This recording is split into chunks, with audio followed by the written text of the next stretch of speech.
The elf-friends are most known for their devotion and close friendship to the Eldar. The ring is a heavy burden, so heavy that none could lay it on another. I do not lay it on you, but if you take it freely, I will say that your choice is right, and though all the mighty elf-friends of old, Hador and Hurin and Turin and Beren himself were assembled together, your seat should be among them. The first elf-friends were the men of the Three Houses of Bëor, Haleth, and Hador, and they are referred to as the Edain. King Felagund was originally believed to be one of the Valar. He would later figure he could read in the minds of men who had dealings with the Dark Elves and learned much of their speech. Felagund was able to converse with Bëor, speaking in his language, the language of Bëor. Then, when men awoke in Hildorian, the spies of Morgoth were watchful and the elves knew nothing at first. However, a darkness lay upon the hearts of men, and the doom of Mondos was perceived clearly even in the people of the elf-friends. There were very few men at the time, but Morgoth grew afraid of the growing power and unity of the elves and men. Later, Felagund learned from Bëor there were many other men of like mind who were also journeying westward. The Green Elves were troubled by the coming of the men and sent messengers to Felagund when they found out that a lord of the Eldar among sea was with them. "Lord," they said, "if you have power over these newcomers, bid them return by the ways that they came, or else to go forward. For we desire no strangers in this land to break the peace in which we live. And these folk are hewers of trees and hunters of beasts, therefore we are their unfriends. And if they will not depart, we shall afflict them in all ways that we can." As a result, Bëor and his people went to Amrod and Amras near the borders of Doriath, leaving Gelion at the advice of Felagund. Felagund, friend of men, returned to his own country, and Bëor begged to come with him.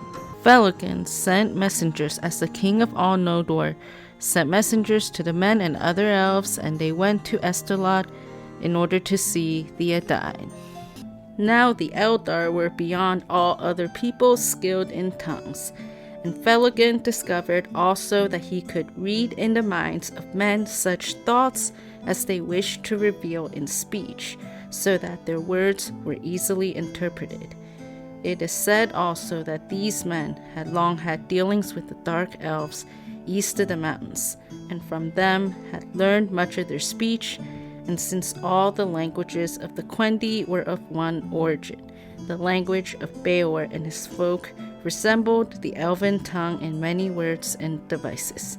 The term elf-friend was also later given to the Númenóreans, not estranged with the Eldar during the days of Tar Ancalimon. They were called the Edain in the Sindarin language of the elves. Aided by the Valar, there were 3 houses of the elf-friends: House of Bëor, House of Haleth, and House of Mark, or Hador. The Valar offered to remove the Edain from the dangers of Middle-earth, so they brought them the land of Númenor. It was neither part of Middle-earth nor of Valinor, for it was sundered from either by a wide sea, yet it was near to Valinor. The 3 houses have gained rich rewards, wisdom, and power in life more enduring than other mortals. The Edain set sail, and peace was obtained by the Valar. Soon after, they would be presented the land of Gift and a country called Elena. This marked the beginning of Dunedain. Eldarion, Tar Ancalimon, third child and also called Númenóreans, was an elf-friend due to his love for the sea. However, one command, the ban of the Valar, was presented to the Númenóreans. They were forbidden to get to the Undying Lands or sail west into the shores. They were given long lifespans, especially when compared to other mortal men. Bilbo, Frodo, Aragorn, and Gimli were named as elf-friends among those who were living during the War of the Ring. Bilbo's and Frodo's roles as elf-friends were emphasized in The Hobbit and Lord of the Rings, referring to their lifestyle choice to befriend the elves. Bilbo was acknowledged by Thranduil after his journey, and Frodo was acknowledged by Gildor at Crickhollow. At the end of the journey, Bilbo found he had a lot more in common with the elves and dwarves than with his fellow hobbits. He seemed sort of weird to many of his hobbit neighbors after returning from the quest of Erebor. It is true that for him, after he remained an elf friend and had the honor of dwarves, wizards, and all such folk has ever passed that way, but he was no longer quite respectable. I am sorry to say he did not mind. He was quite content, and the sound of the kettle in his hearth was ever after more musical than it had been even in the quiet days before the unexpected party. Between the time of The Hobbit and The Lord of the Rings, Bilbo would continue to write poetry and visit the elves.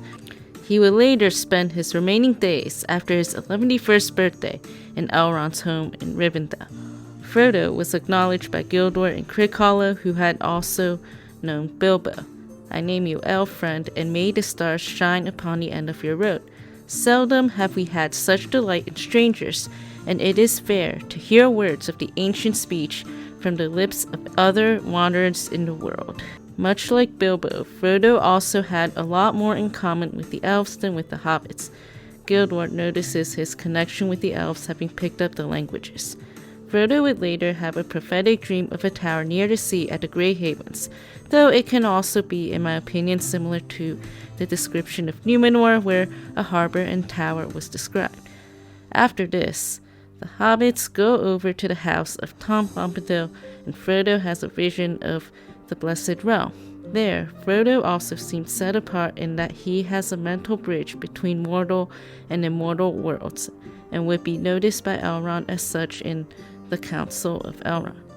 Aragorn was described as an elf friend of Westernessy. He had a brief mention in Lothlorien, but it is also implied that it is because he was also one of the Dunedain. Thus, when asked how many are with Legolas, he said, 8, myself, 4 hobbits, and 2 men, one of whom Aragorn is an elf friend of the folk of Westernessy. And lastly, known for his great friendships with Legolas and Galadriel, Gimli would later be the first and only dwarf to ever sail to the Undying Lands.